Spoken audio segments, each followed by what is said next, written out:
presidency are Thomas E. Dewey, Adlai Stevenson, Nixon, and Vice President of a CFR subsidiary, Barry Goldwater. Among the important cabinet members of the various administrations, we have John Foster Dulles, Allen Dulles, Cordell Hull, John J. McCloy, Morgenthau, Clarence Dillon, Rusk, McNamara, and just to emphasize the red color of the CFR, we have as members such men as Alger Hiss, Ralph Bunch, Kosvolsky, Harry Dexter White, real name Weiss, Owen Lattimore, Philip Jeffrey, etc., etc. Simultaneously, they were flooding thousands of homosexuals and other blackmailable characters into all the federal agencies from the White House down. Remember Johnson's great friend Jenkins and Bobby Baker? Now, there were many jobs the new CFR had to accomplish. They required much help. So their first job was to set up various subsidiaries to whom they assigned special objectives. I can't name all the subsidiaries in this recording, but the following are a few. The Foreign Policy Association, FPA, the World Affairs Council, WAC, the Business Advisory Council, BAC, the notorious ADA, Americans for Democratic Action, virtually headed by Walter Reuther, the notorious 1313 in Chicago. Barry Goldwater was, and no doubt still is, a vice president of one of the CFR subsidiaries. In addition, the CFR set up special committees in every state in the Union, to whom they assigned the various local state operations. Simultaneously, the Rothschilds set up similar CFR-like control groups in England, France, Germany, and other nations to control world conditions and cooperate with CFR to bring about another world war. But the CFR's first and foremost job was to get complete control of our mass communications media. The control of the press was assigned to Rockefeller. Thus, Henry Luce, who recently died, was financed to set up a number of national magazines, among them Life, Time, Fortune, and others, which publish USSR in America. The Rockefellers also directly or indirectly financed the Cowles Brothers Look magazine and a chain of newspapers. They also financed a man named Sam Newhouse to buy up and build a chain of newspapers all over the country. And the late Eugene Meyer, one of the founders of CFR, bought the Washington Post, Newsweek, the weekly magazine, and other publications. At the same time, CFR began to develop and nurture a new breed of scurrilous columnists and editorial writers, such as Walter Lippmann, Drew Pearson, the Alsops, Herbert Matthews, Irwin Canham, and others of that ilk, who called themselves liberals, who proclaimed that Americanism is isolationism, that isolationism is warmongerism, that anti-communism is anti-Semitism and racism. All that took time, of course, but today our entire press, except for some local small-town papers and weeklies published by patriotic organizations, is completely controlled by CFR stooges, and thus they finally succeeded in breaking us up into a nation of quarreling, wrangling, squabbling, hating factions. Now, if you still wonder about the slanted news and outright lies you read in your paper, you have the answer. To the Lehmans, Goldman Sachs, Kuhn Loeb, and the Warburgs, the CFR assigned the job of getting control of the motion picture industry, Hollywood, radio and television, and believe you me, they succeeded.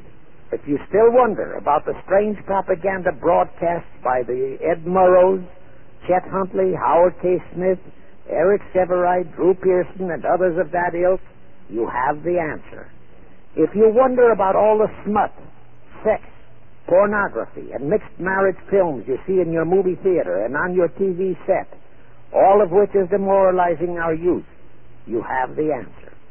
The whole story of the CFR conspiracy takeover of our mass communications media is far too long to include in this recording, but you can find it in the News Bulletin number 125, entitled How to Get the Reds Out of Communications Media. It was published and brought up to date by the Cinema Educational Guild.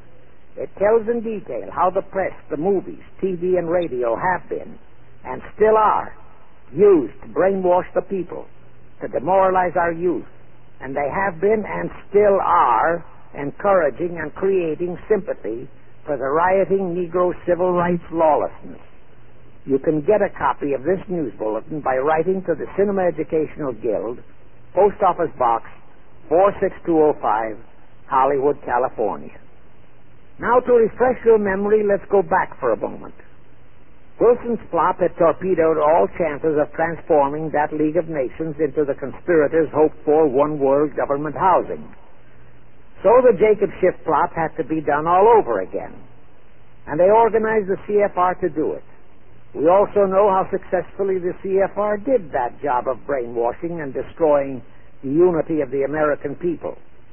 But as was the case with the Schiff plot, the climax and the creation of a new housing for their one-world government required another world war, a war that would be even more horrible and more devastating than the First World War, in order to get the people of the world to again clamor for peace and a means to end all wars.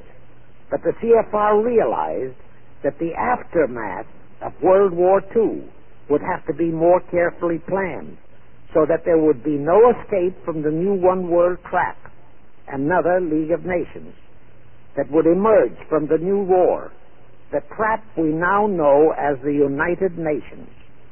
And they hit upon a perfect strategy to ensure that no escape. Here's how they did it. In 1943, in the midst of the war, they prepared the framework for the United Nations, and it was handed over to Roosevelt and our State Department to be given birth by Alger Hiss, Pasvolsky, Dalton Trumbo, and other American traitors, thus making the whole scheme a United States baby. Then, to fix our parenthood, New York City was to become the nursery for the monstrosity. After that, we could hardly walk out on our own baby, now could we? Anyway, that's how the conspirators figured it would work, and so far it has. And the liberal Rockefeller donated the land for the United Nations building. The United Nations Charter was written by Alger Hiss, Pasvolsky, Dalton Trumbo, and other CFR stooges. A phony so-called UN conference was set up in San Francisco in 1945. All the so-called representatives of 50-odd nations gathered there, promptly signed the charter, and the despicable traitor Alger Hiss flew to Washington with it, elatedly submitted it to our Senate, and the Senate, elected by our people to safeguard our security, signed the charter without so much as reading it.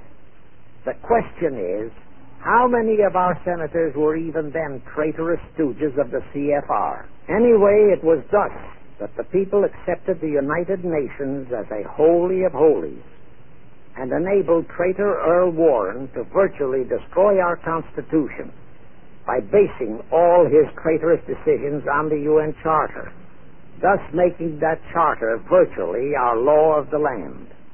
However, for all the dirty work that had to be done to solidify the UN, the new housing of the One World plot, they still required the aid of our leaders in Washington.